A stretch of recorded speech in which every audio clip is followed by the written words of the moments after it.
G'day, May 40 here. All right, we're heading into Shabbat, and what better time to have some empathy for our ruling elites, right? About time we have some empathy for the American intellectual. Like, think about what a nightmare his life is, right? You think you've got it hard, mate? Well, think about your typical American intellectual, all right? These people are overwhelmingly on the left. They have an adversarial attitude to the beliefs, customs, traditions, outlooks of most of their fellow citizens, all right? Across the whole spectrum of basic social policy issues such as capital punishment, prayer in schools, suppression of pornography, swift and effective enforcement of criminal law, busing for school racial balance, and so on, their views and the views of most Americans could hardly be more opposed. So let's think about the nightmare of the typical American intellectual, all right? His nightmare is that public policy making should fall into the hands of the people, right? If the people ever coalesce into a coherent nation, all right, they'll be able to push back against elite power. And the typical American intellectual, typical American elite has very different perspectives on life from your typical American. So your elites don't want public policy making falling into the hands of the people. So how do an elite maintain power? Well, they have to make allies. Now, if the people are united, then the elites are stuffed. But if the people are divided, right? Diversity means we don't have much in common with our fellow citizens. Then the elites can make coalitions and retain power. Let's see what Tucker Carlson has to say. Well, they waited until Friday to do it, but the Biden administration has finally released a version of the documents they used to justify the police state raid on Donald Trump's home 2 weeks ago. Unfortunately, it's heavily redacted. In a moment, we'll tell you what is in that warrant and what they seem to be hiding. Here's a clue, a lot. But first, good evening and welcome to Tucker Carlson. Happy Friday. Every year since the 1970s, the State Department has published a document called World Military Expenditures and Arms Transfers. You probably haven't read it, but it is interesting. It's a detailed accounting of global arms sales, what weapons were sold and where they wound up after they were. The U.S. government published this report in the interest of transparency and then continued to publish it through multiple politically charged scandals and conflicts. That would include through Iran-Contra, 2 separate wars in Iraq, and all 20 years that we occupied Afghanistan. A report like this would be especially useful to have right now, maybe critical to have, as the Biden administration sends billions in high-tech military equipment every month to corrupt oligarchs in Eastern Europe. Where are all of those weapons systems going? We should know the answer to that, but we don't know. Because this year, for the very first time in half a century, the Biden administration has stopped releasing that information. They never explained why they stopped. They just stopped, and no one pushed them. Now, you'd think this would be a scandal. If there's one thing the news media exists to do, it's to fight for the release of relevant government records. Because in a democracy, you have a right to know what is being done in your name, but not anymore. That information is classified, Mr. Citizen. So you don't get to find out where those billions of dollars of weapons that you're paying for are going. Who's getting them? What are they doing with them? You don't get to know. You don't get to learn about anything. About Ashley Biden showering with her father. You can get arrested for that. You don't get to know how many FBI assets were in the crowd on January 6th and what they were doing. As we just noted, you don't get to read the affidavit justifying the FBI's indefensible raid on the home of Joe Biden's primary political opponent. In fact, you don't even get to know why you're not allowed to know, because that information has been redacted too. What are you, a Russian agent? Stop asking. Didn't used to be this way at all. It's unrecognizable. A lot has changed in a very short time. So it turns out, looking back 18 months, the 2020 election was the most consequential election of our lifetimes. You assume Joe Biden was incapacitated and couldn't change much. Well, true, he is incapacitated, but the people behind him most definitely are not. They are more ideological and more aggressive than ever. Now it turns out among those people is our largest and most heavily armed federal law enforcement agency. That would be the FBI. The FBI is not allowed to insert itself into domestic politics. That would violate the U.S. Constitution. It is completely illegal. But for several years, it has become increasingly clear that is exactly what the FBI is doing, actively working on behalf of the Democratic Party, mocking the rule of law, subverting our democracy from within, far more effectively than any foreign government ever could. If that sounds like an overheated claim, and it definitely does sound like an overheated claim, unfortunately, you should know it's entirely true. We know that for a fact. Here's how we know, and we learned it yesterday. Weeks before the 2020 election, the FBI pressured social media companies to kill the story of Hunter Biden's laptop. Why? Because that was a story that might have prevented Joe Biden from becoming president. That happened. And we know this not because the New York Times investigated it. They didn't bother. They didn't bring you a special report in yesterday's paper giving you the details. The New York Times would never do that, even if they knew it to be true, and they may. No. We know this instead because Mark Zuckerberg of Facebook blithely admitted it, almost parenthetically, during an interview with Joe Rogan. Watch this.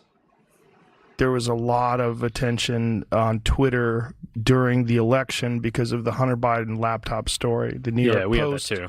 Yeah, so you guys censored that as well? So we took a different path than Twitter.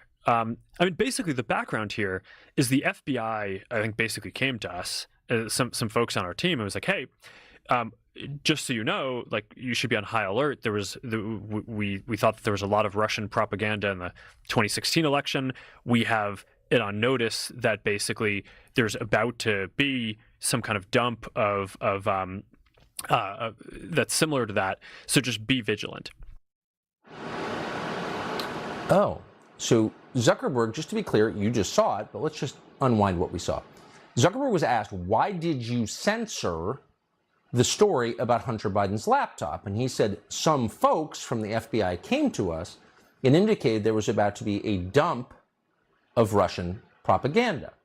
Now, there's some rewriting of history going on in which some are claiming, some at Facebook are claiming actually, that the visit from the FBI had nothing to do with the Hunter Biden laptop. But the answer you just saw was in response to a question about the laptop and the censorship of it. And the answer was Russian propaganda, Russian disinformation. Neither of those terms has an agreed upon meaning. They don't actually mean anything. What's Russian propaganda? Is it true? That should be the only question that any news or information company, including Facebook, ever asks. Is it true? Truth is the defense. No, it's Russian propaganda. Again, a term without a meaning.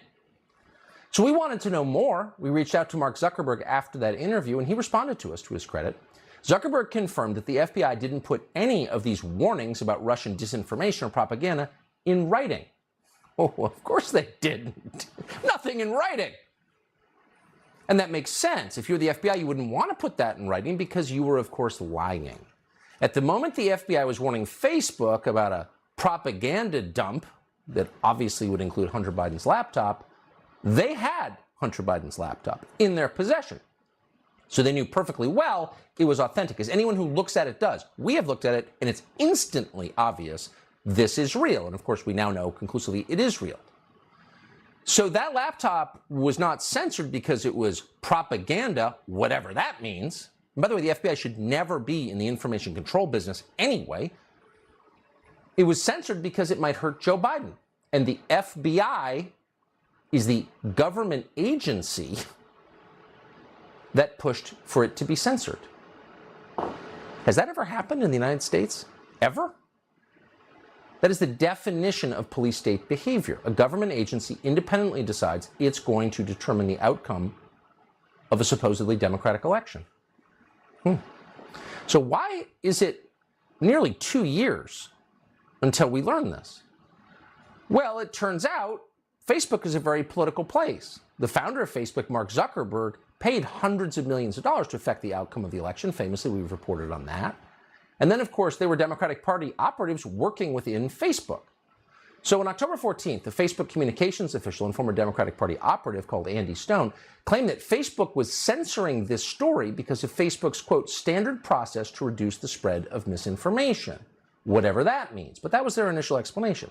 It wasn't until late October that Mark Zuckerberg, the CEO of the company, publicly mentioned the FBI's involvement for the first time. And here's what he said. We relied heavily on the FBI's intelligence and alerts, both through their public testimony and private briefings that they gave us. He testified to that. But at the time, Mark Zuckerberg didn't mention anything about the FBI warning Facebook about, quote, Russian propaganda specifically.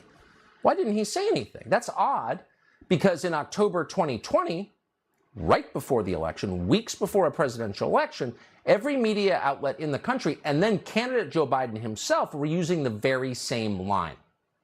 It's Russian misinformation. It's propaganda. And not surprisingly or coincidentally, dozens of, quote, former intelligence officials were saying the same thing. We can't play this enough. Here it is. When you look at this computer store owner in Delaware who allegedly received Hunter Biden's laptop, that is more in line with when you think about somebody who's a useful idiot. That's kind of the entry point that is kind of, again, a classic indicator of the potential presence of disinformation. Right-wing media has been focused on Hunter Biden, this laptop that intelligence officials have warned is likely Russian disinformation. Law enforcement is actively investigating whether the alleged Hunter Biden emails are linked to any foreign intel ops. The story is preposterous. So we're supposed to believe that Hunter Biden, in a drunken stupor, dropped off his laptop in, I guess, apparently QAnon repair office. So those are just shills who will say whatever they're told to say. Of course, no sober person would take them seriously. And we missed the bigger story, too. We'll admit that. At the time, we imagined that this lie, that the laptop was Russian misinformation, was being pushed almost exclusively by Democratic partisans. But that's not true. It was much worse and much more threatening to our democracy, in fact, utterly corrosive of our democracy, than that. Again, our media attributed these claims to former intel officials who wrote a letter about Russian disinformation. But no, it wasn't just former intel officials spreading that lie. It was members of the U.S. government, federal bureaucrats, people who work for federal agencies, senior FBI leaders who are still at the FBI. They lied and they knew they were lying. And they never took steps to validate this claim that it was Russian propaganda or Russian disinformation. On this show in October of 2020, we interviewed one of Hunter Biden's business partners, a man called Tony Bobulinski, and he verified the authenticity of that laptop. He had firsthand information. He had texts and emails that were on his phone and also on the laptop. So we reached out to Tony Bobulinski last night, and we asked him a very simple question. Did anyone from the FBI ever call you or your lawyer to find out, since your name was all over the laptop, if those texts and emails were real? If they wanted to know if this was Russian disinformation, they would, of course, call you. But not one of them ever did.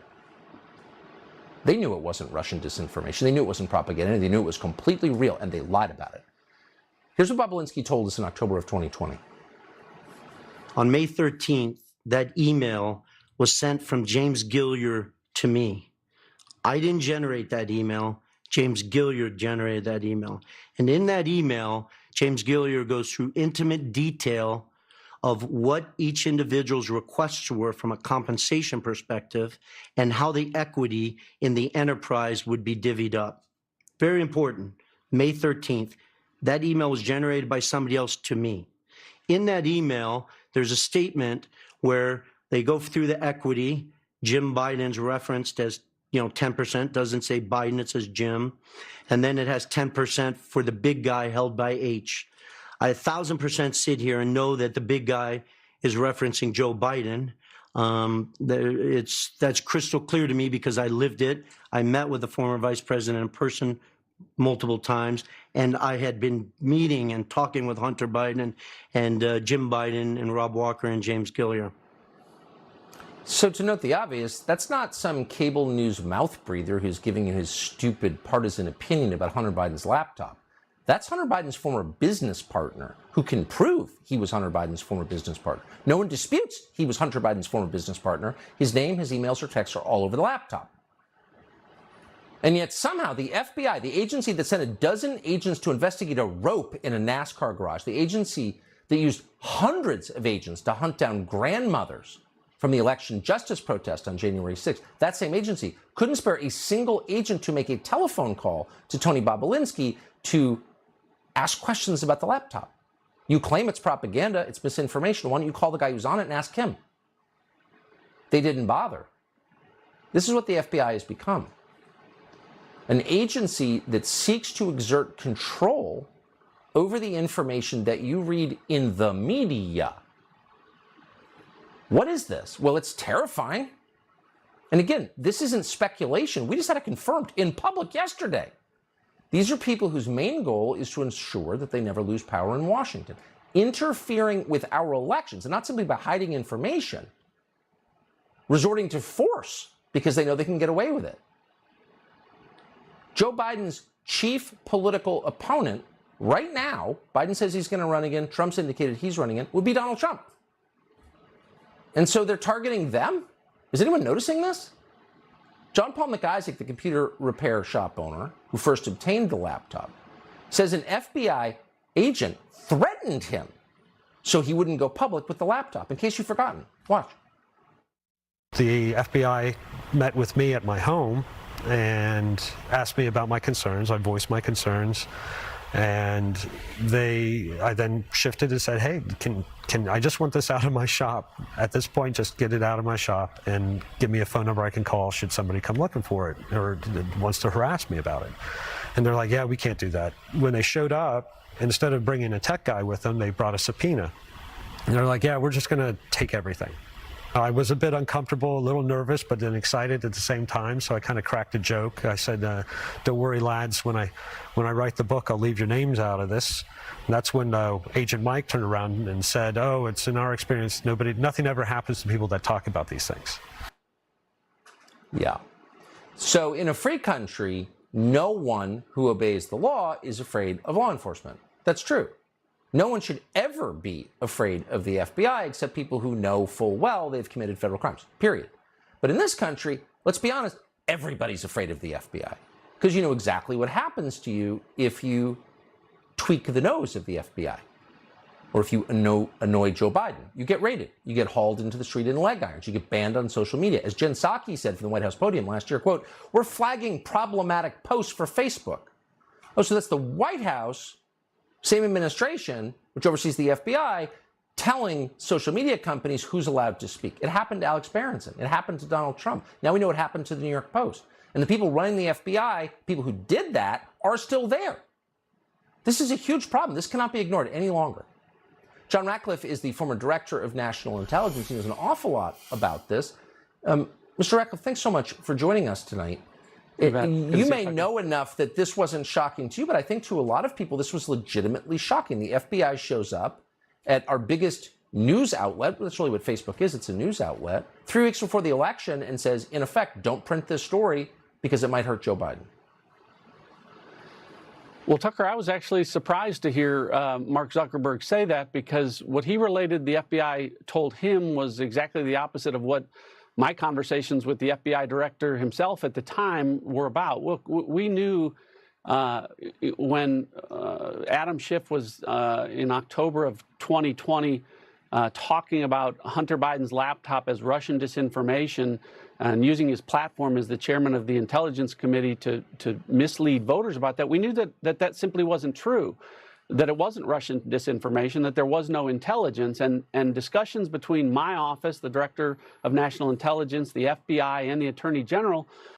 Okay, let's start to enlarge our moral selves, our spiritual selves, our empathy, and let's have some empathy for our ruling class. I mean, this is just a lot of critical commentary about our ruling class, and I'm just afraid of how destabilizing this might be. In contradiction to that, in dealings with Facebook or telling, if whistleblowers are to be believed, telling FBI.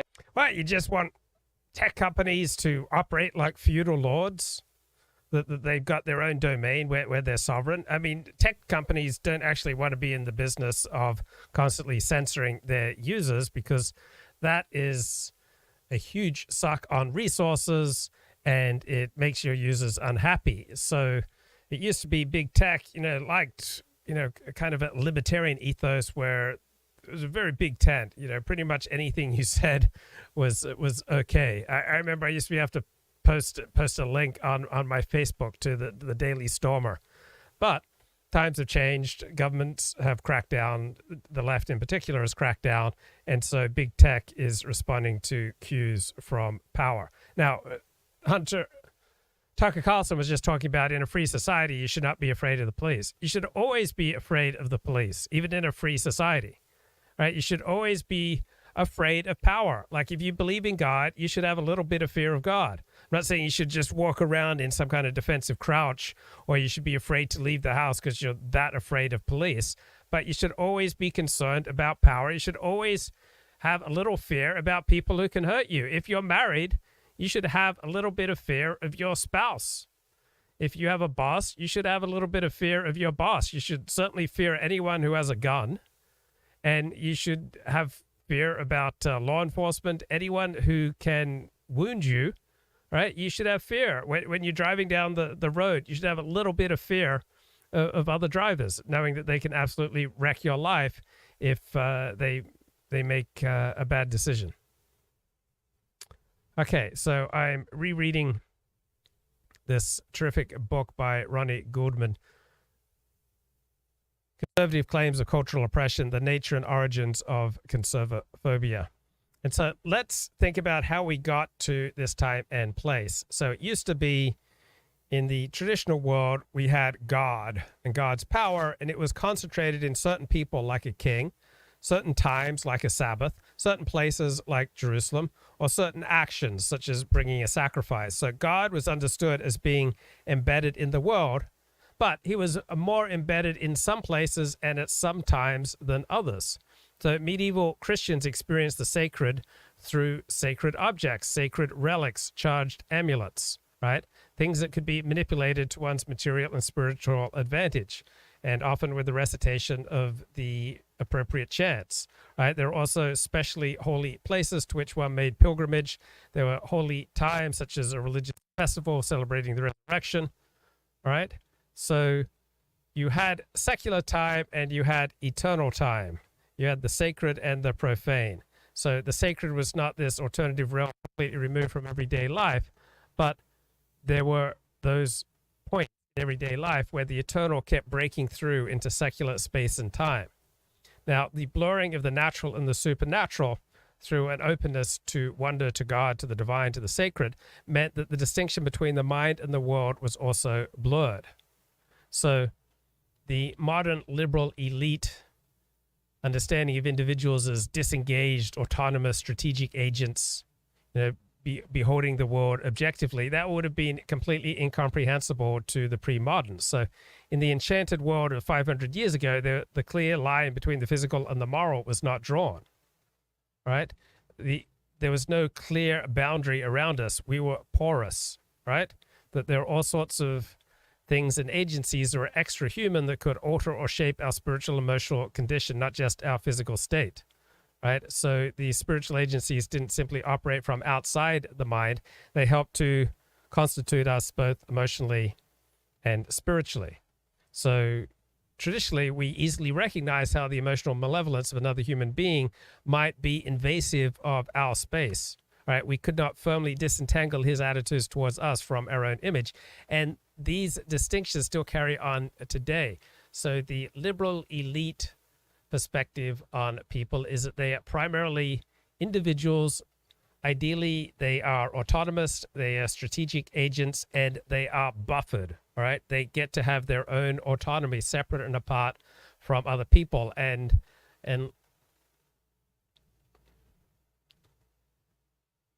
what do you call those people who don't believe in government regulation? Not libertines. Oh, libertarians. All right, libertarians take this on with like their devotion to the non-aggression principle. Like unless someone is directly physically harming you, unless someone is directly, objectively causing you harm, then people should be allowed to do what they want. Well, this is not a traditional perspective.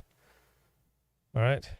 So the traditional perspective is that what's going on in the house next to me affects me. Like if two men are engaged in homosexual relations next to me, that is creating moral pollution. That's certainly the Torah's perspective, that when man defies God, that causes moral pollution. When moral pollution builds up and is not cleansed, all right, then disaster ensues. And so as an individual in an increasingly polluted atmosphere, you either have to fight the pollution or get the heck out of there so that you don't get drowned in the pollution.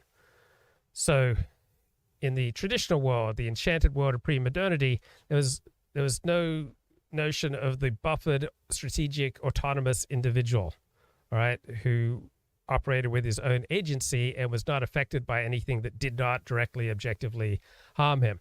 So the modern perspective, the modern elite liberal perspective, is that of the buffered individual. All right, there's like a buffer around the individual. He gets to make choices. He has rights. While the traditional perspective is that individuals are not primarily individuals; they're members of a tribe or a nation or a group, and whatever rights may be accorded to them will depend upon what the tribe or the nation or the group can afford to extend at a certain time. But people are not primarily individuals with rights. They're primarily members of a tribe.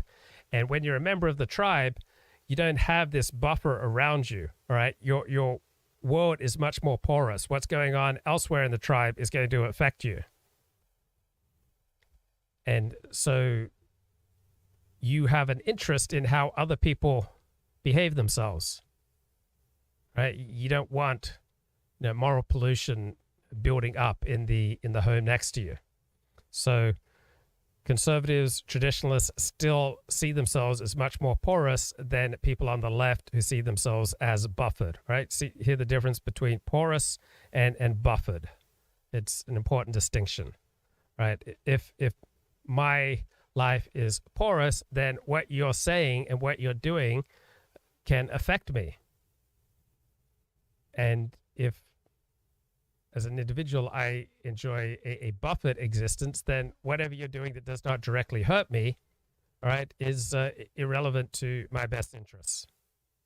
Man, I have not been able to get one comment in the chat for about 15 minutes. I just completely lost it. I mean, I just thought you're eating out of the palm of my hand. Okay. So when we feel depressed or melancholy today, we get told, oh, it's your body chemistry, or you're hungry, you're angry, you're tired, there's a hormone malfunction, there's some kind of biochemical solution.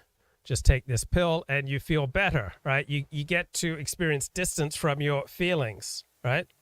That things don't really have to be this way. They don't have to have, this type of meaning. It just feels this way, and it's all the result of some causal action utterly unrelated to the real meaning of things. So to be modern, and particularly to be on the left, is to be disengaged, right? We understand the mind-body distinction, right? And the physical is just, a contingent cause of the psychic. But this is not the traditional perspective, right? So the modern self, the modern liberal self, is buffered, and the earlier self is porous in the enchanted world. So for the modern buffered self, you get to take a distance from, you get to disengage from everything outside your mind, right? And your ultimate purposes are those that arise within you, and the crucial meaning of things are those that are defined in your own psyche in response to what's going on. Now, for the porous self, for the trad, the source of the most powerful and important emotions are outside our mind. We don't see this clear boundary between us and everyone else. So as an autonomous individual, we see that, we don't have to allow things to get to us, right? We're buffered, we're protected, we're almost invulnerable. We are the master of meanings. That's the modern perspective. We are, the individual is the master of meanings. While for a traditional person, meaning is something that exists outside the individual, and the individual either taps into it or does not. So the modern left-wing notion is the autonomous, strategic, disengaged, self-controlled, self-reflexive, meaning reflexive back on yourself, understanding yourself, is how we operate, right? Now, for the traditionalist who believed himself possessed by a spirit, right, that was not some theoretical proposition. He experienced that with the same visceral certainty with which he experienced his physical body, in which the spirit was lodged. Right, so in the traditional world, you could hear much more often the voice of God. There were visual hallucinations, right? God manifested in visions. There were the appearances of the Virgin Mary, right? Spirit possession was not, some kind of psychiatric form of disassociation, right? These were not hysterical symptoms. These were special gifts. These were powers that came to lodge in one's body and showed themselves off by speaking strange tongues through the mouth of the one who is possessed. So that's the traditional enchanted world. The modern world grows ever less enchanted. So the difference between the modern buffered self and the pre-modern porous self is not reduced to differences of belief, which is kind of the modern liberal subtraction account. That the modern self is simply what we've been all along, just subtracting folkways and religion. Right? So it's not that the pre-moderns possessed different religious beliefs than we do, but they were differently possessed by those beliefs. So the traditional perspective is that we're born sinners and our porous selves cannot be counted on to exercise the kind of self-control that reigning in disorder requires. So the Middle Ages were steeped in the view that there have to be severe limits to the degree that sin and disorder can be done away with in this world. There's an acceptance that sin and disorder are just written into the human condition. So the individual in pre-modern societies lived in a much more coherent world. Now, for the modern individual, he experiences a whole plurality of social worlds, and so he relativizes every one of them. So for the modern, the institutional order, the social order, has a certain loss of reality because he recognizes there are many different ways to organize people. So the accent of reality for the modern shifts away from the objective order of meaning, the objective order of institutions, to a realm of subjectivity, right? So the individual's experience of himself becomes more real to him in the modern world than his experience of the so-called objective social world. So the individual in modernity finds his foothold in reality in himself rather than outside himself. For a traditionalist, he finds his foothold in reality primarily outside of himself. So for the modern liberal, the individual's subjective reality, his psychology, becomes increasingly complex and interesting to himself. His own psychology has previously unconceived depths. Now, in the pre-modern society, carnivals were not just mere holidays. They weren't just respites from the demands of everyday life. Right? The respite offered by the pre-modern carnival was much more profound. It was more than a public holiday. It was a playful interval in which people played out a condition of a reversal of the usual order. So fools were made kings for a day. What was ordinarily revered was mocked. People permitted themselves many forms of license, not just sexual, but also violence and the like.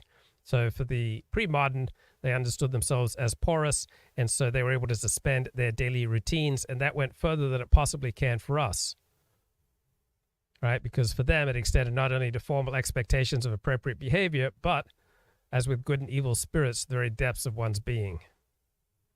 So how did societies whose citizens were potentially beholden to the invasion of evil spirits and who were resigned to a ceaseless cycle of order and chaos, redemption and sin, how did these societies become transformed into societies where citizens see themselves as strategic, autonomous agents who have ideals of rational self-interest and personal authenticity and entertain strong notions of moral, social, political, and technological progress? The modern liberal left account is the subtraction account, right? The modern person is just like the ancient person, but subtracting folkways and superstition and religion, right? We have progressively overthrown the psychological, social, and scientific ignorance of the past that impeded who we really are. Now, on the other hand, the mutation counter-narrative that Ronnie Goodman describes here posits that this social transformation presupposed a more basic transformation in human beings' basic sense of themselves, of their agency. So human beings had to become buffered, right? Get a buffer around themselves to become strategic, autonomous individuals, because it was the porousness of the pre-moderns, not just their ignorance, that impeded progress.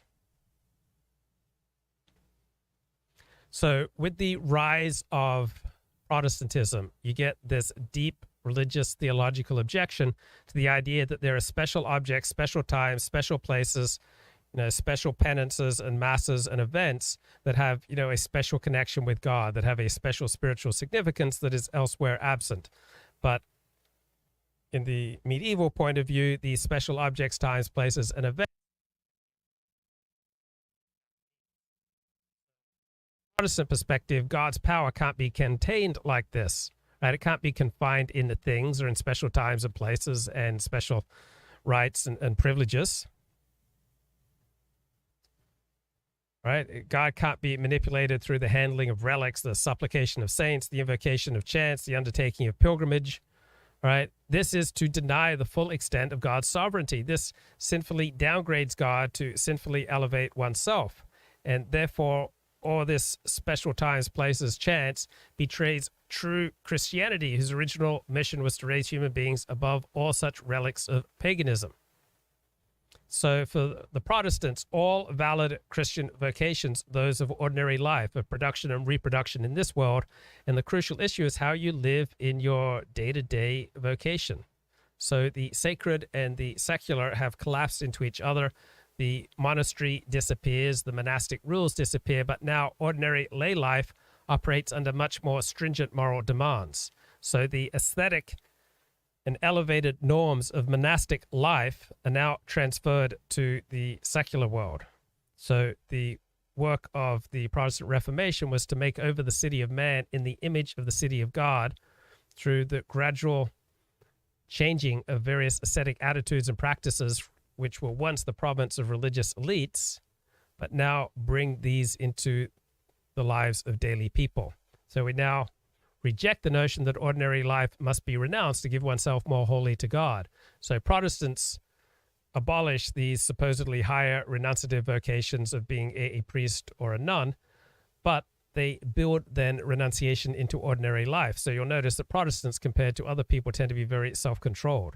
So the new Protestantism demands that individuals pursue worldly ends, but in a self-disciplined and renunciatory spirit, without the intensity and the oscillation of personal affect, meaning emotion, that defined worldly engagement in the earlier medieval period. So God has been progressively reconfigured by Protestantism to be a deity who involves himself in our daily lives, not just directly through particularly sacred objects, events, times, places, classes such as clergy, but indirectly through a broader moral order that he has created in the world as a whole. So his glory is announced not through his augmented presence at sacred times and places, but by the wisdom and grandeur of his design, and it is by conforming to this design that we truly worship God. So Protestantism became the first moralized religion. To understand God in the Protestant perspective, one did it not by directly experiencing his presence, by adapting to the moral plan that God has put into place for us. So living a godly life becomes less and less a matter of admiring how God reveals himself through special signs, symbols, times, and places, but more and more a matter of inhabiting the world as agents of God, working in the divine system to bring about God's will on earth. So rather than indulging in the spiritual infusion provided by sacred rituals, charged objects, special times, places, Christians now have to discipline their predilections and commit themselves to leading orderly lives in orderly societies, which is God's true purpose for us. So religion becomes less and less concerned with sin as a condition we need to be rescued from through some transformation of our being, and more about sin as wrong behavior that can be persuaded, trained, or disciplined to turn our back on. All right. So this is the modern world. All right. Now our elites are constantly trying to tame us. Right? It used to be the elites were content to let the rabble be the rabble. But now the elites are no longer content to allow the rabble to be the rabble. They have to constantly persuade, train, and discipline the regular folks so that they don't act out. So think about Andrew Tate. I mean, he used to be like a feudal lord. Like he was in control, but the elite said, we have to tame this guy. He violates our norms. Right, he's just way too wild, and now Andrew Tate has to abide by court morality. So in a democratic form of government, the elected people have all the power because, obviously, they were elected. They speak for the population. So in the executive branch of government, the president has the final say because he's the elected one there. All the bureaucrats work for him. They have to obey him because he speaks for the population of the country. That's how the system works. So in the federal government, the president has the constitutional authority to declassify whatever he wants. They don't have to follow procedures set by Congress, separation of powers. The Supreme Court established this back in 1988. But we learned today from the DOJ search warrant affidavit that the FBI is looking into the, quote, unauthorized possession of documents at Mar-a-Lago under the Espionage Act. So today, this seems insane. If you think about it for a minute, Joe Biden was asked, how is that possible? And of course, he doesn't know anything, including what day it is, so he responded by mocking the question. President Trump said that he declassified all these documents. Did he just declassified them all? Well, I just want to know, I've declassified everything in the world. I'm president. I can do it all. Come on.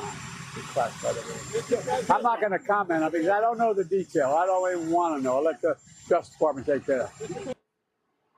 Yeah, I don't know the details. It wasn't coordinated with the White House. Actually, it was coordinated with the White House. It was. What liars. So what is in this affidavit, this heavily redacted affidavit released today? Well, Harmeet Dillon is the person we go to for questions like that. She is, among other things, the chairwoman of the Republican National. Okay, thanks, Hamid. Really appreciate you coming on the show. All right, let's get back to Ronnie Goldman. All right, so in the Protestant perspective, we come to see ourselves rather than sacred relics as the proper bearers of the divine will. Right? So we have the excarnation of religion, right? So the incarnation is God becomes flesh. The excarnation is our flesh becomes dedicated to the divine. So Protestantism moves us from an era in which religious life was embodied, right? You put on special things, there were special times, special places, special people, right? So religion was embodied and enfleshed into an era where religion has become more and more in the head. So faith in God was originally experienced as a concrete mode of being, the opening up of one being towards another, but it later became a proposition. So for Christians, Protestants in particular, do you believe in God? It's a proposition. While for Jews, God is something that where familiarity breeds contempt, to quote John Updike. So faith in God has become a proposition. It's an intellectual assent to a proposition, to statements, to creeds and systems. And so religion has come to mean believing the right things and conducting oneself accordingly. So it's a more abstract, reflexive, and internally disciplined self. So Protestantism developed a religious duty in people to behold the world in non-religious terms, because the only way to properly worship God, right, to properly worship the unqualified transcendence of a deity who had not so abase himself as to embed his divinity in the natural world, right, was where it becomes the target of human contrivance. So Protestantism cultivates a more regulated and predictable mood structure in oneself, right? So out of Protestantism, we get the ethos of the disengaged, self-controlled, self-reflexive self. Right? You showed that you were fulfilling your religious duty by beholding the world in non-sacred terms. So preoccupation with purely secular worldly goods became a source of religious meaning rather than religious dereliction, because it now developed the sense in which a secular mindset constituted true submission before the divine imperative. So one way of understanding modern religions is to distinguish between those religions which have or have not adapted themselves to the demands of Enlightenment rationalism. So Orthodox Judaism, by and large, has not adapted itself to the demands of Enlightenment rationalism. Other forms of Judaism have. Trad Christianity is not fully adapted to the demands of Enlightenment rationalism. Mainstream Christianity has.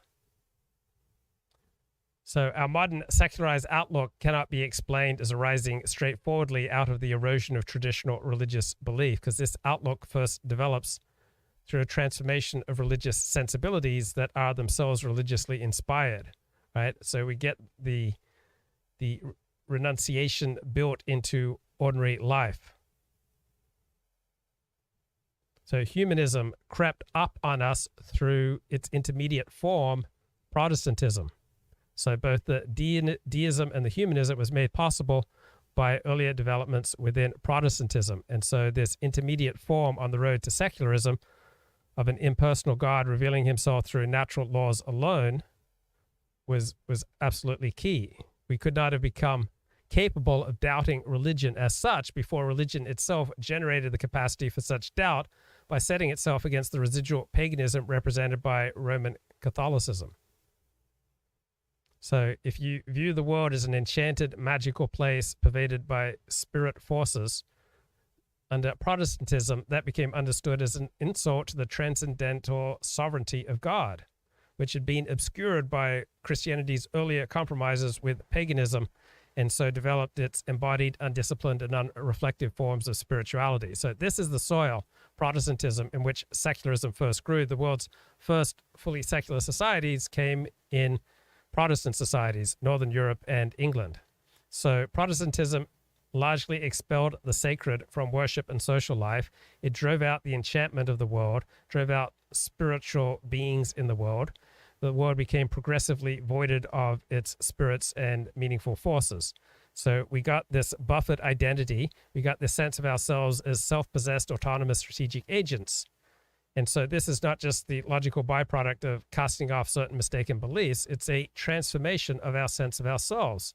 It's the growth of a certain kind of religion that promotes decentering our lives, right, from sacred objects and sacred spaces to become disciplined, rational, disengaged subjects.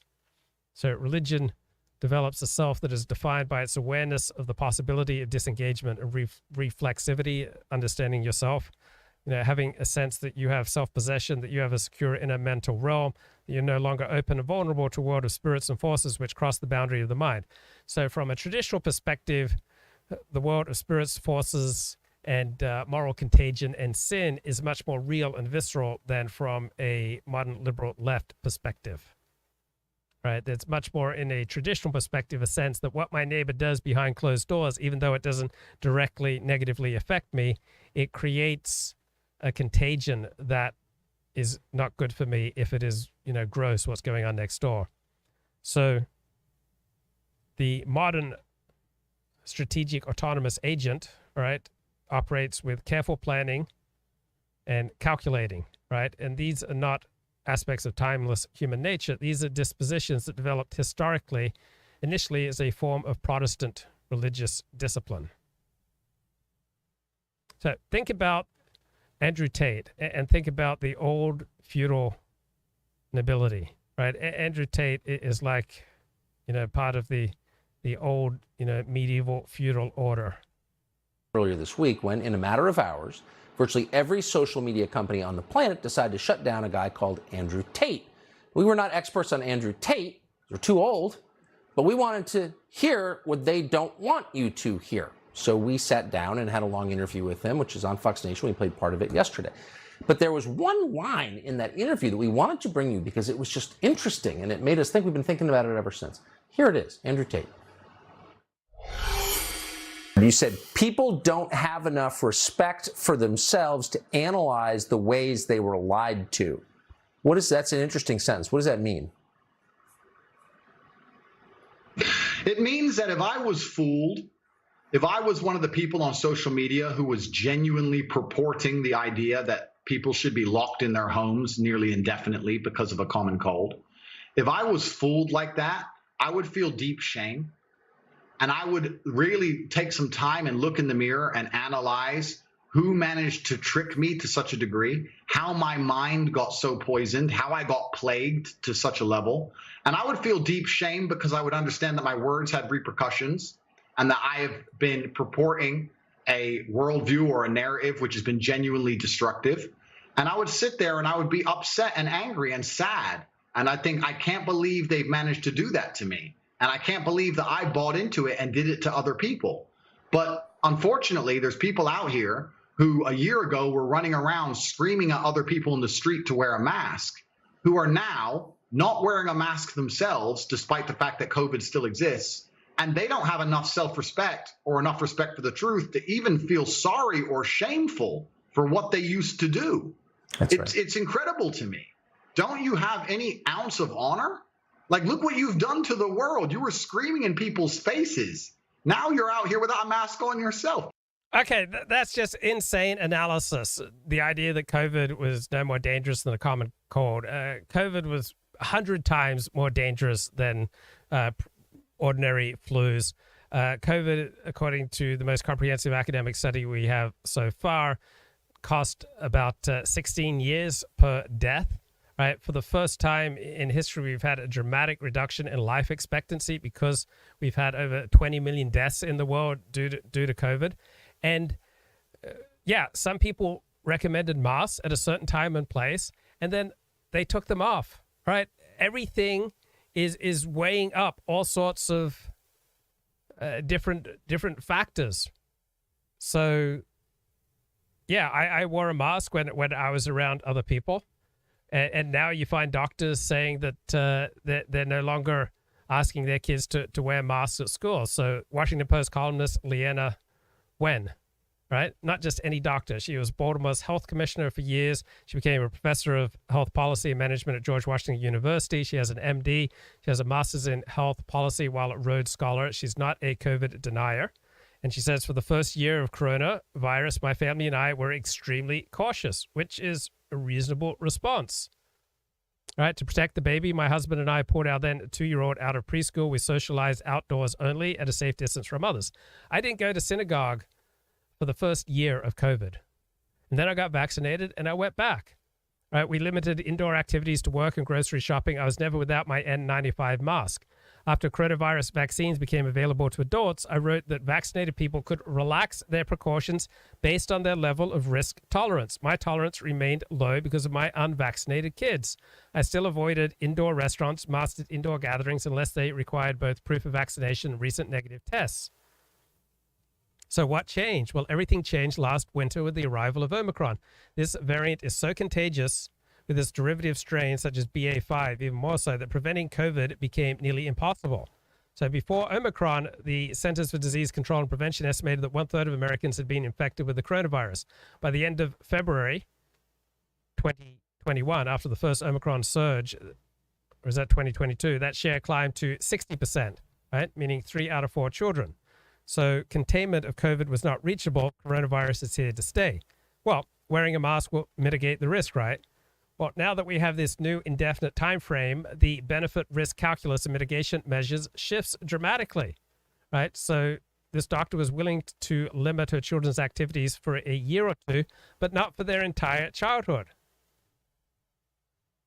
So I began thinking of coronavirus the same way I do everyday risks such as falls, car accidents, and drowning. Of course, I want to shield my children from injuries. I take precautions. I vaccinate them, but I won't put my children on hold to eliminate all risk. So Omicron is milder than previous variants. The likelihood of severe outcomes is much lower now than it was during the Delta and Alpha surges. The odds of developing long COVID are also lower. Vaccination continues to provide excellent protection against severe illness. So over the past several months, my family has eased back on our precautions. We see other families indoors without masks or without testing. We have resumed traveling and attending events. Our children attend indoor events and indoor play dates.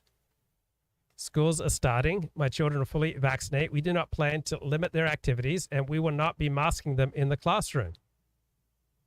I accept the risk that my kids will probably contract COVID-19 this school year, just as they would contract the flu. As for most Americans, COVID in our family will almost certainly be mild. Like most Americans, we made the decision that following precautions strict enough to prevent the highly contagious BA5 will be very challenging. Masking has harmed our son's language development. It's limited my kids' extracurricular and social interactions that would negatively affect their childhood and hinder my husband's ability to work. So life is a series of trade-offs. She's making her choices for young children with eyes wide open. And other people will view these trade-offs differently. And so she says, my family's decision not to mask our kids should not be mislabeled as being anti-mask. We're not going to stigmatize other parents and caregivers for the difficult choices they make. So not very impressed with Andrew Tate there and Tucker Carlson. People and stop doing it. Anyway, that whole interview is available on Tucker Carlson today. It's on Fox Nation. By the way, Tate told us there's one platform still willing to host him, and that's Rumble. We thought it'd be interesting to talk to the CEO of Rumble, Chris Pavlovski, who joins us now. Chris, thanks so much for coming on. So everybody cancels this guy because he's a criminal of some kind, an uncharged criminal, but you charge in and sign him up. Why'd you do that? Well, you know, when you take a look, like right now, if you go to Google and you search Andrew Tate video, you're going to get all the platforms that banned him showing content from him. You're not even going to get the content from him on what he is saying. This goes to that narrative control that he was saying. It's very correct. It is completely stacked against him. You can't see what he says. You have no idea what he's talking about because you're only getting what they want you to get. And the only place he is right now to hear him is on Rumble, and you can't find it when you search for Andrew Tate video. And that's a huge problem. And what we're standing up for at Rumble is allowing people to say whatever they want, whether we disagree or agree with what they're saying. Right. And I think that's a fundamental right that we have to give to everybody in America. That is like what our democracy stands on. Well, that's what the country was founded on, of course, was freedom of conscience and freedom of speech. Really quick, they told everybody that this guy was just completely off limits. He's a criminal, and anyone who would watch this is also a criminal. Were you intimidated at all when you publicly came out and said, I'm signing him up?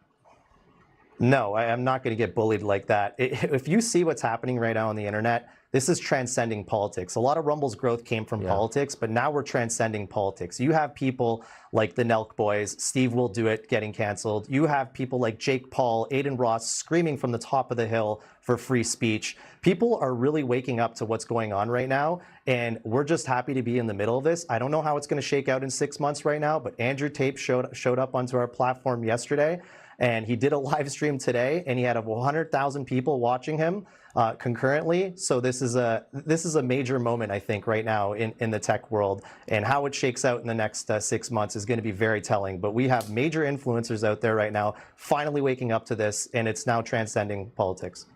You can't have a free society without free speech. It's really that simple. So I didn't experience many consciously negative side effects from a year socially isolated. I just read a ton of books. If it had gone on beyond a year, yeah, that would have really gotten to me. But I took a year and just devoted myself to reading books. And as soon as I got vaccinated, I got back out into the world.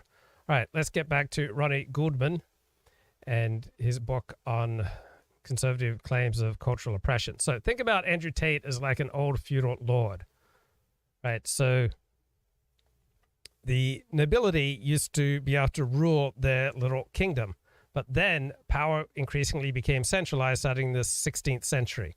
And so the old feudal nobility, like an Andrew Tate, found itself progressively emasculated militarily, economically, stripped of the glorious self-sufficiency that was the hallmark of an earlier, more anarchic period. And the world around us can be constantly changing, right? So in one circumstance, it makes sense for me to work for myself, right? I work for myself, self-employed for about 10 years as a blogger. Then the world can change, and it makes more sense to go to work for someone else, right? Sometimes glorious self-sufficiency is the best way to go, and then circumstances change, and it's not. So for the nobility to retain any vestige of their former power and prestige now required not physical prowess, not military excellence, but cultivating the right relationships with the founts of power. And this meant taking up full-time residence in the absolutist monarchic court. So this is the transformation of warriors into courtiers. We get a political transition that entailed a whole series of profound psychological changes that eventually spread beyond the monarchic courts and profoundly affect the identity of the modern West, kind of shaping our basic concept of what it means to be civilized. So one difference between conservatives and liberals is that liberals much more likely to act like courtiers, and conservatives much more likely to act like independent warriors. So when you're at court, right, you're no longer a free man. You're no longer the master of your own castle, right? Your home is no longer your castle, right? When you live at court, you must serve the prince. You must wait on him at table. You live surrounded by other people. You must behave toward each of them in exact accordance with their rank and with your own. You must learn to adjust your gestures exactly to the standings of people at court, to measure your language exactly, even to control your eyes. So we now have a nightclub that is prohibiting staring. If you start staring at people, you can get in trouble, right? So there's a new self-discipline that is growing at court. It requires an incomparably stronger reserve that is imposed on people by this new social space in these new ties of interdependence. So if I were to get married, all right, I would have less freedom in the things I say and when I live stream, because I would develop all these new ties of interdependence. If you develop strong friendships, right, and they become really important to you, right, you are going to be constrained somewhat by these new ties. So In this new situation, the level of consideration that people expect of one another increases by orders of magnitude. The sense of what to do, what not to do in order not to offend and not to shock others becomes increasingly subtle and more binding. And that's true of life in 2022. So when you were the master of your own domain, when your home was your castle, you could occupy your social position with relative security.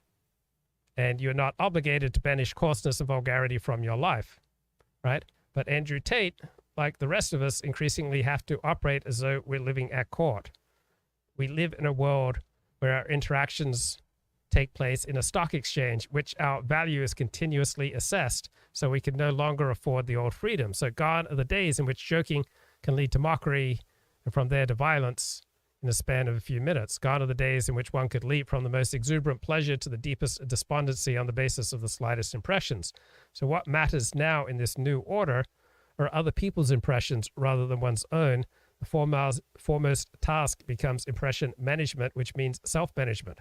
And for most of us, our foremost task is impression management, which means self-management. This is the new world. So a new self-consciousness emerges on the scene, not because essential human nature has been liberated from the confining horizons of a benighted past, but because we have a new social milieu that creates new inner depths out of outer necessity. So it used to be that your social and political standing were determined by how you could wield a sword. Now, your standing depends upon continuous reflection, foresight, calculation, self-control, precise and articulate regulation of your own moods, knowledge of the whole terrain, human and non-human, in which one acts. So when you're a blogger and you had your own domain, right, your standing was determined by your skill with writing and the power of the topics that you were writing about. But now when we operate on social media, we need more continuous reflection, foresight, calculation, self-control, precise and articulate regulation of one's own moods, knowledge of the whole terrain, human and non-human, in which one acts. Right? People now have to mold themselves more deliberately than in prior days. We become increasingly disposed to observe ourselves and others. So we live in an increasingly intertwined world, which everyone is inevitably confronted and compelled to observe constant vigilance, to subject everything you say and do to minute scrutiny. So this is when Western man becomes psychological, right? This is where we get a more precise observation of others and oneself in terms of motives and causal connections, and a vigilant self-control and perpetual observation of others become the elementary prerequisites of social self-preservation. One's social status now depends on words rather than swords, and stylistic conventions, forms of social intercourse, right? Esteem for courtesy, the importance of good speech and conversation, right? Clothing, all right? These things assume a new importance. Good taste achieves a new prestige. Members of court listen with growing sensitivity to nuances of rhythm, tone, and significance to the spoken and written word. Every coarse, vulgar, plebeian expression now needs to be eliminated, right? Replaced by language that is courtly, that is clear, transparent, and precisely regulated. So the old self-aggrandizing impulses when you just operated your own blog, right? These impulses that used to express themselves brutally, coarsely, and openly now must assume a much more refined form, right? You can take pride in yourself and pride in loved ones and contempt for others, but this must now express itself much more subtly and obliquely. We need the manipulation of the intricate shades of social meaning.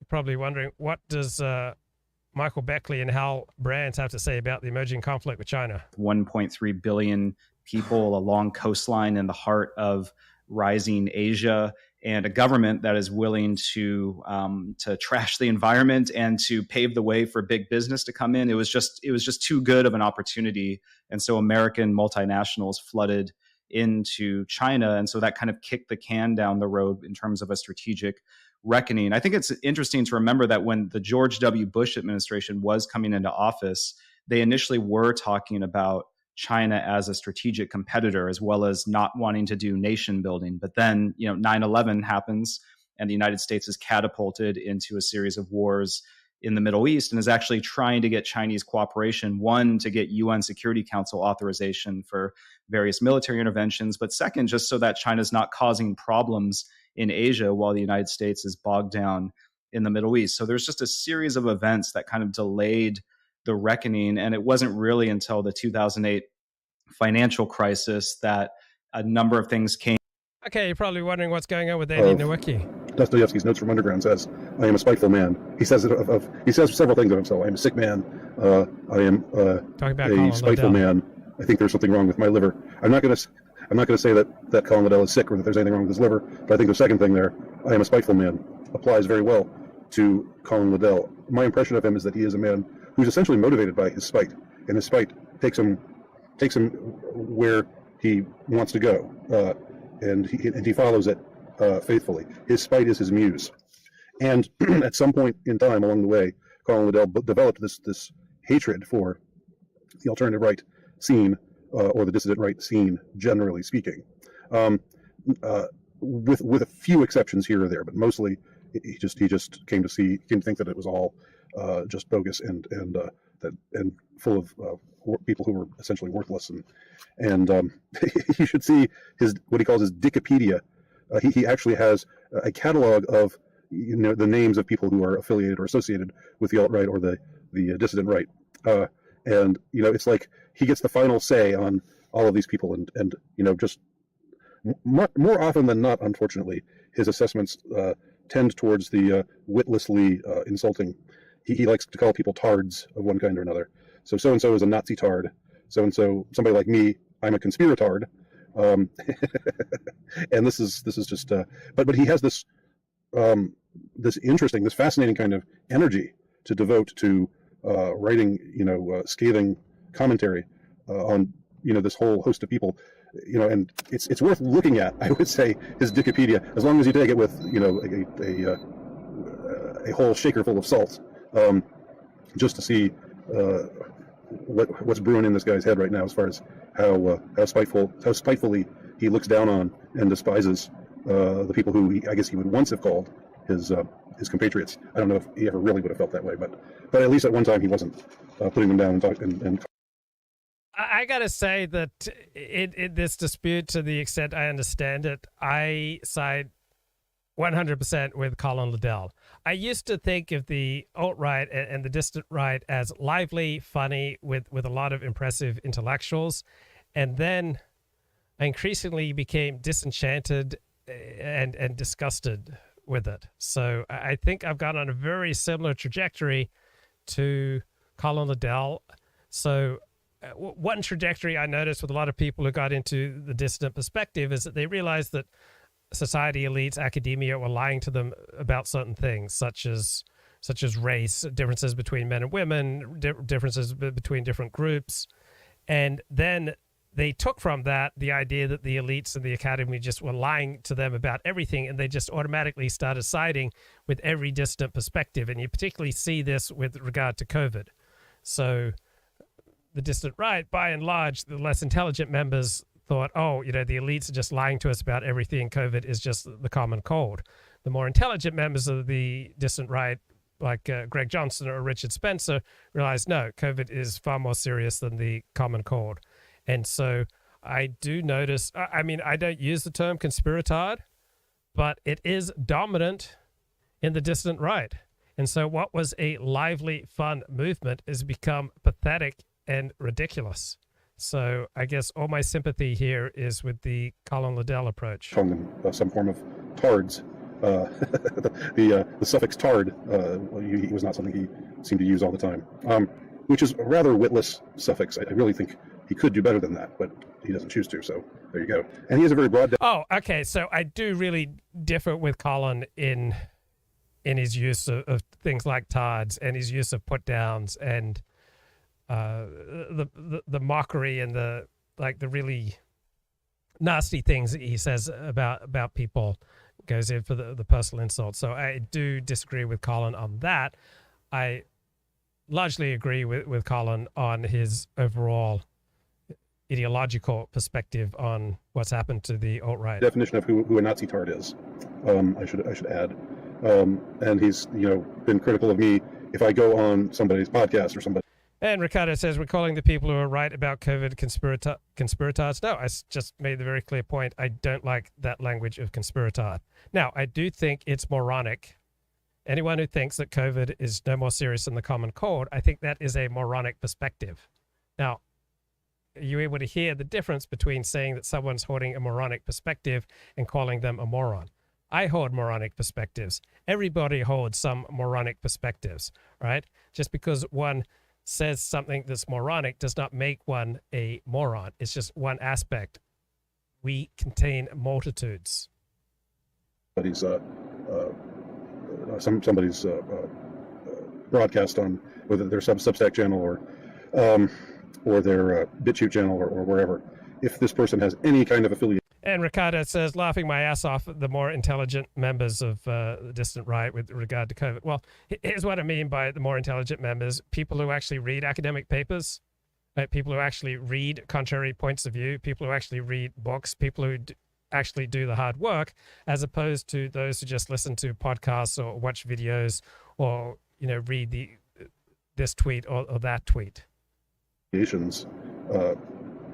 this person is in any way what could be called Judeo-critical, then he is a Nazi tard. Now, I'm not. I don't know. I don't think I would be categorized as somebody who spends. And I definitely don't believe in using terms like Nazi tard. Ricardo says Luke's biggest mistake was trusting the New York Times. I mean, no one who doesn't have an agenda could watch this show and think that I just, implicitly trust the New York Times. I say as many critical things about the New York Times on this show as I say positive. That there's no source of authority to which one should just submit, no human source of authority to which one should never question, right? All human sources of authority are flawed, including the New York Times. So what does it mean to trust the New York Times? So I trust that I'll find some interesting articles in the New York Times. Right, that's the extent of my trust. There's a lot of time talking or thinking about the Jays. It's an issue for some. It's not really something that I focus on.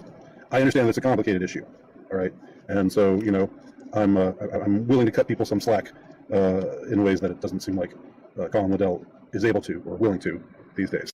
But conspiratard, I'm the conspiratard because I believe that Pizzagate is real.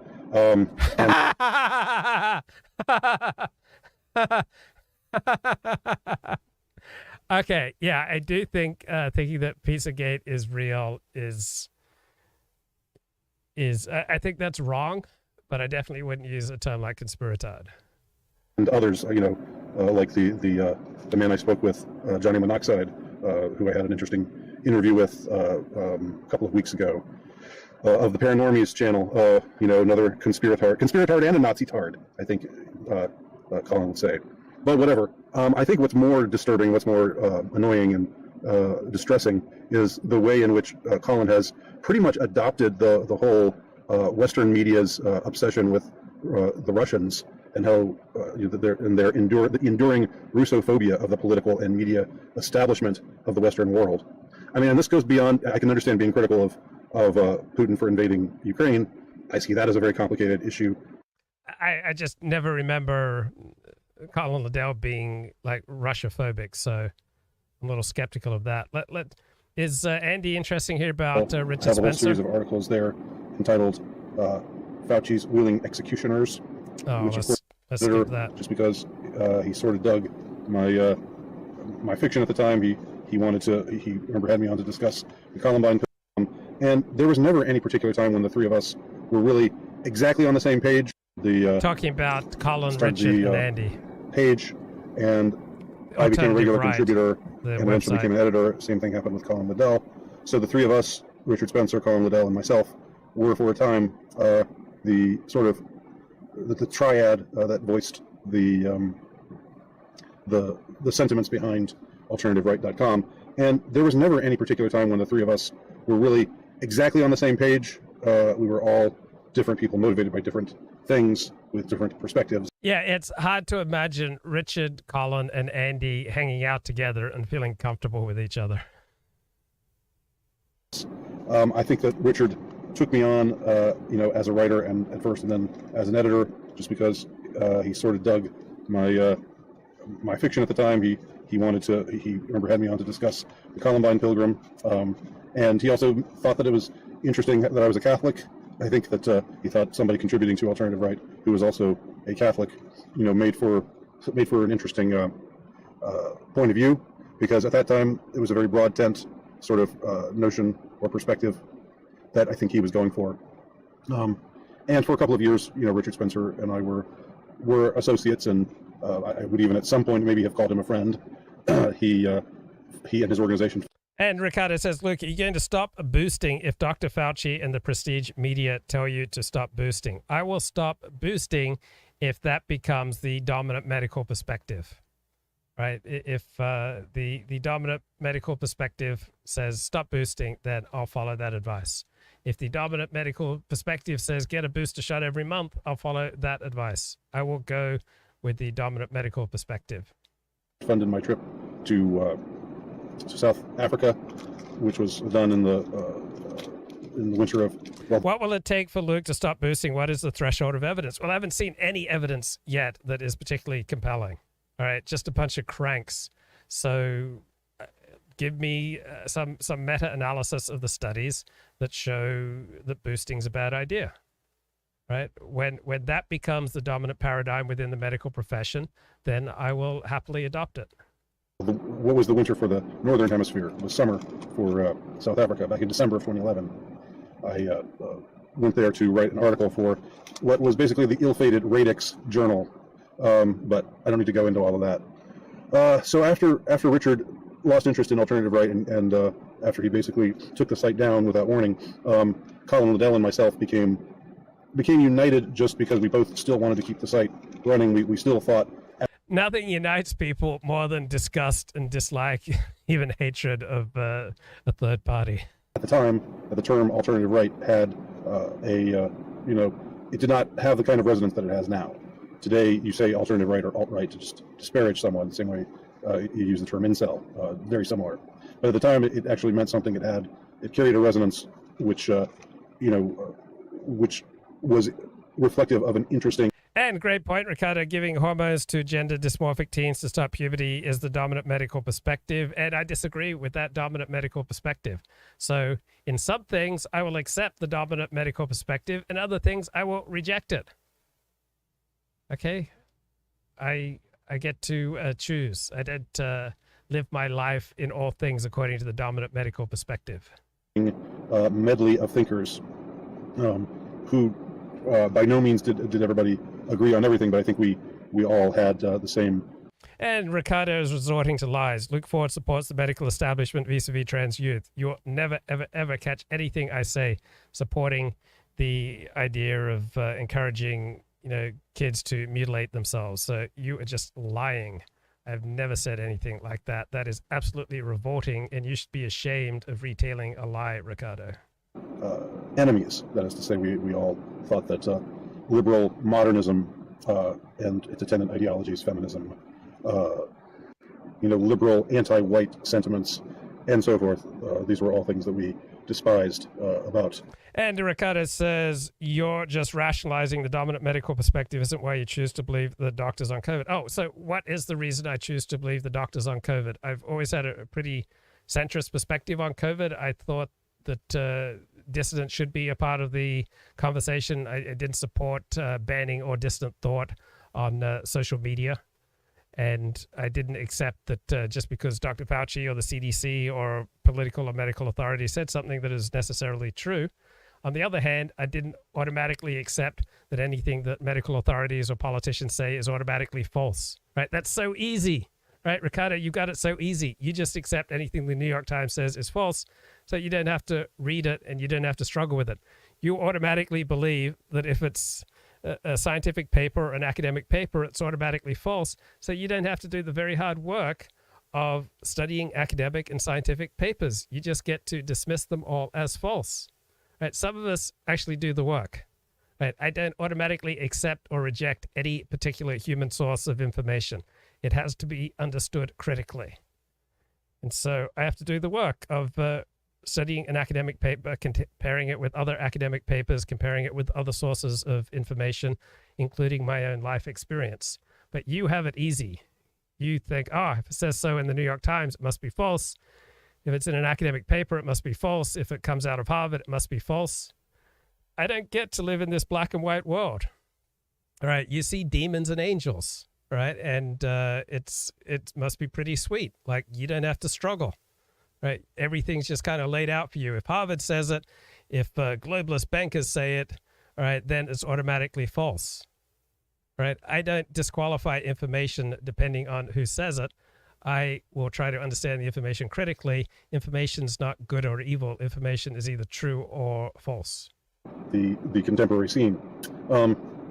So, for a time, it was Liddell and myself keeping the... And Ricardo says, except I've proven right time and time again, New York Times is demonstrably filled with lies. Okay, give me a news source that is not filled with lies. They're all filled with lies. And where have you been right time and time again? Like, share with us. One of our worldviews accurately predicts reality, the other doesn't. And how have your worldviews accurately predicted reality as opposed to mine? Angels and demons are real, though you are blind. Well, that's just a retreat into a fantasy world. I mean, I'm sure that belief in angels and demons can be adaptive and useful, but there's no way of empirically verifying it one way or another. So, wanting to argue about the existence of demons and angels is silly because it's matter purely of faith. It can't be empirically demonstrated. The alternative right going, and that kept that. I feel like I've discussed this before. I think I've even written about this on my Substack page. And Ricardo says, I've been right on COVID, right on the election. Now, you can't actually produce any evidence, beyond someone's tweet or a podcast. So you haven't done any work, right? You haven't struggled with the meta-analyses, right? For you, evidence is irrelevant. You don't feel any compulsion to assemble evidence. You just have your feelings, and your feelings guide you to what is right and wrong in life, right? I'm interested in evidence, right? And I'm interested in doing the hard work to try to figure out what is more likely to be true or less likely to be true. You're not interested in doing the work. You don't read academic papers. You don't read points of view that differ with you. You don't read many books. You just have your feelings, and your feelings guide you through life. If you had the evidence that the 2020 election was stolen, you would become the most revered man in the history of the Republic. You would have tens of millions of dollars, right? You would be the man who saved America. But you can't be bothered to actually assemble the evidence. Right? You can't be actually bothered to back up and substantiate your feelings.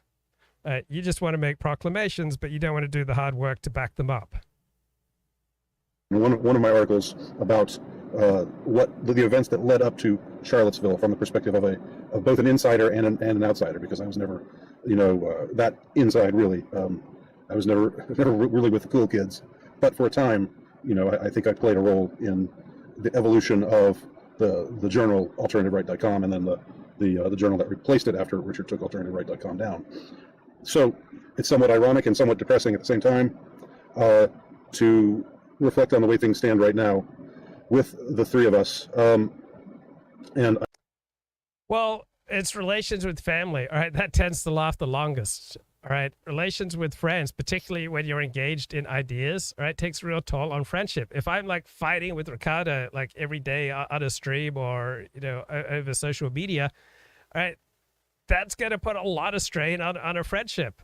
I mean, we're going to enjoy the bands for a while. We'll probably enjoy the challenge for a while. Then one day one of us will snap and we'll probably take a break.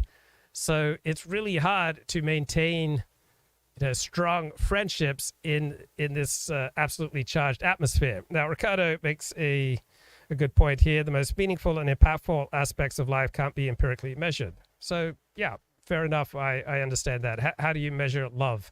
How do you measure faith? I believe I'm the only alternative, really, who's left. I think I'm the only one who still reflects an alternative voice, and I would humbly offer that if you read or take in. I don't know if Richard Spencer. Richard and Colin still have an alternative voice, right? They're not just boring repetitions of what you can find in the New York Times. Now, they have emerged away from the alt-right, and they now despise the alt-right, and Andy still remains in the distant right. But Richard and Colin are still dissidents. still writes anything. I think he still comments on things. Maybe he's got a. I admit I haven't followed him that closely over the last few years, but obviously he has betrayed everything that he once stood for, and now he's a big booster of Western liberalism. Although I guess the strategy is that he's trying to put some kind of spin on it in some way. I don't know. It still seems pretty lame to me. And he's pro-abortion. He's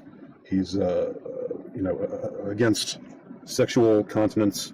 Being an aspect of culture.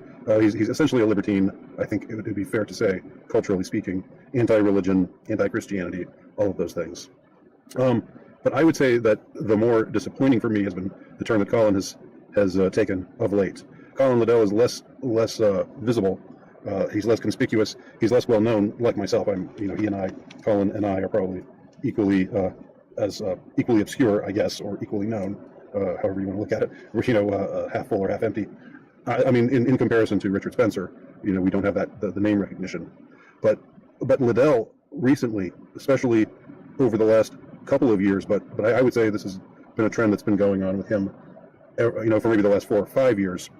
Ever since he decided to change the name of his site from, it was his site, it became his site. He and I were sharing editing duties, and then I sort of kicked it all over to him to do the editing because I wanted to focus more on a different kind of writing, namely my fiction writing. I didn't have the same kind of energy to just write about, the passing scene or this current event or that current event. Isn't So why does Colin have more energy than Andy? One possible answer is that Colin seems to be a much happier guy than Andy, and this doesn't mean that Colin's a wiser, smarter, or a better man, right? Andy is not a bad man because he struggles with depression and isolation and having a dour approach to life. That may be genetic, circumstantial. It's not about right or wrong, but definitely seems Colin is a lot happier person and a lot more energized person than Andy. this interesting, or isn't this outrageous, and aren't we all up in arms about this, that, or the other thing? Sort of since 2016 especially, when everything has gone, when everybody's angry all the time, and they're screaming headlines like it's a perpetual election happening all the time. It's just gotten really old, and I've distanced myself from it. But Liddell, I would say I don't know him that well, but my impression of him is that he is, as the narrator of Dostoevsky's Notes from Underground says, I am a spiteful man. He says he says several things of himself. I'm a sick man. I am. So Andy says we'll be discussing he has distanced himself from Colin Liddell. I sense that Andy's distanced himself from a lot of people. This video is an article from Colin Liddell's new website, the one that I've discussed in more general terms in recent videos. But I wanted to take a look at this particular article. So you can see the title being what it is. Now, this is not about the character of Paul Joseph Watson. I'm not challenging Colin Liddell on that front. That's entirely irrelevant. I want to look at some of the things that Colin seems to be arguing for in this article, subtly, without so much as coming out and saying it, and why this caused me some concern. Okay, so what we begin with is this. So I'm consistently impressed by Colin's, number one, common sense, and number two, he has interesting perspectives that I haven't thought of.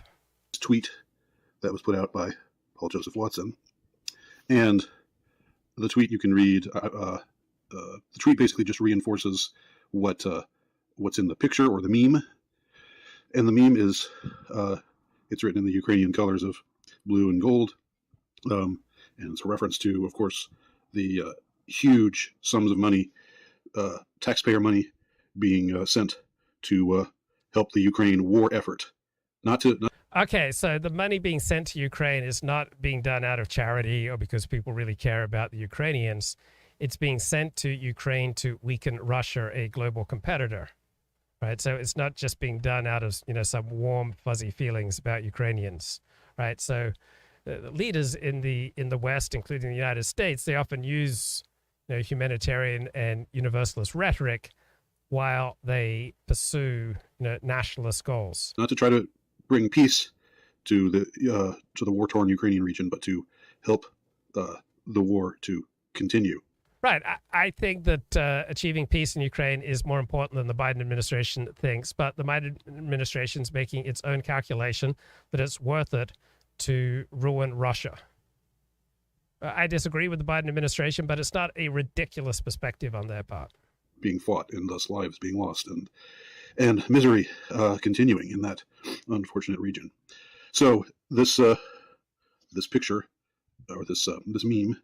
So the alternative is, if they're miserable in Ukraine, then we have to abandon what's in our own national interest. No, whether they're miserable or happy in Ukraine, great powers are going to do what's in their national interest. Reads, you'll be cold in the winter because they need it more. And what this is saying, what this is making reference to, is the widespread fears, particularly in Europe right now, that prices are going to go up even more, and so heating costs will be prohibitive, and people will have to choose between, without being too alarmist sounding, have to choose between being warm and having food. But this meme is basically saying your countrymen, your elected officials have sold you out to their to further the fortune of their puppet state, their NATO puppet state. Well, I've been surprised by the amount of Western unity on Ukraine, and even if you disagree with how it's expressing itself, on the other hand, you can be heartened by the ability of the West to unite and take some strength from that, what the West would do if China gets out of hand. That being Ukraine, which, without going into too much detail, that's an effort that's been on the books with neocons and neoliberals and Eurocrats and members of the EU and so forth and so on since 2014, 2015, when a low-level civil war essentially broke out in Ukraine largely because of the aggressions perpetrated by NATO in that area. But anyway, Colin Liddell says, here's a tweet by Paul Joseph Watson. Whether the image is actually made by a Kremlin meme factory or not, it's just Kremlin propaganda. It's just Kremlin propaganda. It's obviously fake, but still plausible enough to fool a lot of idiots and morons. The typical understated prose of Colin Liddell. You're an idiot. You're a moron. What readers of Colin Liddell have grown to know and know. It's just Kremlin propaganda. Let's stop there for a second. Okay, so Colin goes on to say this image has been doctored. That it's actually taken from this. So my energy bills are not way up. I mean, I'm probably paying a little more for food, but overall, I have not been much personally adversely affected by the rise of inflation. This image, which is just a poster board, and has been superimposed on that poster board. But is that really the issue? Does that really matter? Whether this poster is real or not? The point is the message that it's broadcasting. And is the message true or isn't it true? Well, Colin Liddell says here, it's just Kremlin propaganda. Let's just say that... Okay, I found something that I agree with Andy on. I think his critique here is strong. Let's stipulate that this meme comes directly from the Kremlin. Okay, the question still remains: is it true or false? Is there a point being made that's a valid point here or not? Yes. Good point, Andy. Colin Liddell says it's just Kremlin propaganda. Okay, maybe not, but is it true? Okay, and as far as whether it's actually, whether it's just a superimposed on this other image, that doesn't really seem to matter at all to me. Okay, he goes on to say, PJW, meaning Paul Joseph Watson, has done this so many times now. There's no way this is an innocent mistake. He knows it's fake, but he doesn't care. And then he expresses, again, his charming and ever so understated and not vulgar at all rhetoric there regarding Paul Joseph Watson. Of course, if you want to simp for the lying little shit, you gotta get that anger under control, Colin, really. I mean, gee whiz. Okay, you could say, I'm not going to chase down as to whether this is real or not, but certainly the sort of billboard they would put up. Okay, I don't think it's the sort of, I think this misses the point. It's not the sort of billboard that that the UK government would put up, because it obviously. So it's funny, Andy Nowicki is taking Colin Liddell to task for being strident. And Andy Nowicki titles his video, Colin Liddell shamelessly shills for warmongers. So that seems rather strident to me. It gives it away. It gives the game away. It says, we don't care about you, UK citizens, or other Western countries that are sending huge sums of money to Ukraine right now, including the United States. This is, obviously this meme is giving the game away. It's saying, we don't care about you all. You mean nothing to us. You're useless eaters as far as we're concerned. We would rather fund our puppet state, Ukraine, and keep a deadly war going there by giving them arms. Okay, so this first thing that he calls simping is not really true, not really relevant. But then he says, or maybe, yes, the meme is fake, but the point it makes is correct, namely that we are sacrificing too much for the sake of the Ukrainians. Bingo! Bingo! I wouldn't necessarily put it that way. I think, I do think we should care about the Ukrainians, and we should show our care for the Ukrainian people by attempting to bring peace to the region, not by funding a destructive, homicidal, all wars are homicidal, so I guess that's redundant, but not by funding a war that will perpetuate misery for months and perhaps years to come. Okay, and so that this is the point being made in the meme. Is the meme fake just because it's not really on a billboard? That's just so. That's just. That's just it. That's it. Take care. Bye.